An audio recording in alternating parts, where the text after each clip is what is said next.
Pay attention, this man is a genius. The man's glass coffee table is broken. The man wants to fix it. First, he found a discarded spark plug. Then he cut the nut part of the spark plug with a cutter. Only the ceramic part of the spark plug was needed. Then he used a hammer to knock off the ceramic tip to reveal the screw inside. The other end should also be broken with a hammer to create a sharp corner.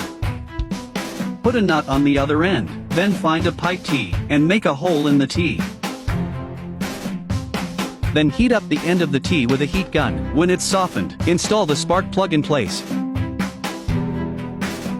Then heat the other end of the T. After heating the other end of the T, install a bolt. The bolt serves to hold it in place. Then cut a small square of wood. Smooth it out with sandpaper. Then put it into the T. If you see this, guess what the man is doing. Then he punches a hole in the end of the strip. Then he puts a bolt in the center of one of the bearings and glue it in place. Then you put a long nut on the bolt and put it in the hole in the dowel, and then a nut to hold it in place. The lower bearing is glued with a piece of rubber skin. It can be processed by using the inner tube of a motorcycle. It mainly serves as a non-slip fixing function. Then we found a piece of discarded glass. After cleaning it, prepare to use the just-made glass scratcher to make a round tabletop. Next, let's test. The spark plug can scratch the glass. Measure the length you need and tighten the screws to fix it, pressing and rotating the spark plug. After a few revolutions, the mark is made. Afterwards, some lines were drawn on the excess glass. After a gentle tap, the excess glass was knocked off. The result is a round piece of glass. Finally, the edges of the glass are polished with a sander.